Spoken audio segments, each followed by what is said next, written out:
नाशिक लोकसभा मतदारसंघाचे विद्यमान खासदार आणि इच्छुक उमेदवार हेमंत गोडसे समर्थकांसह मुंबईच्या दिशेने रवाना होणार आहेत। नाशिक लोकसभा मतदारसंघाच्या निवडणुकीमध्ये महायुतीकडून छगन भुजबळ यांच्या नावाची चर्चा सुरू झाली आणि शिवसेनेमध्ये अस्वस्थता पसरली। याच अस्वस्थतेमधून शिवसैनिक मुख्यमंत्री एकनाथ शिंदे यांच्या भेटीसाठी रवाना होणार आहेत।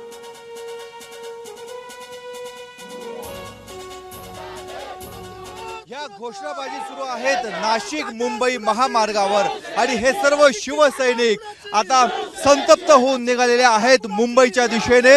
नाशिकची जागा कोणाची, शिवसेनेची, अशा स्वरूपाच्या घोषणाबाजी आहेत। नाशिक लोकसभा मतदारसंघामधून महायुतीच्या वतीने छगन भुजबळ हे उमेदवार असू शकतात अशा घोषणा सुरू झाल्या आणि त्यानंतर शिवसैनिकांमध्ये एकच अस्वस्थता निर्माण झाली आणि त्याच अस्वस्थतेमधनं हे सर्व शिवसैनिक आता मुंबईच्या दिशेने निघालेले आहेत। तुम्ही सर्व मुंबईला का चालला?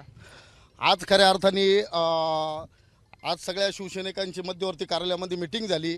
त्या मीटिंगच्या माध्यमातून आज सगळे शिवसैनिक मुख्यमंत्री एकनाथ शिंदे साहेबांच्या भेटीला जाऊ राहिले आणि खऱ्या अर्थाने ही जागा मुख्यमंत्री एकनाथ शिंदे साहेबांनी व डॉक्टर श्रीकांत शिंदे साहेबांनी शब्द दिलेला आहे आणि हा शब्द पूर्ण 100% करतील ही आम्हाला खात्री आहे। आणि उत्तर महाराष्ट्रामधून पहिले खासदार हेमंत आप्पा गोडसे शिवसेनेमध्ये जो बंड पुकारला। एबीपी माझा, उघडा डोळे बघा नीट।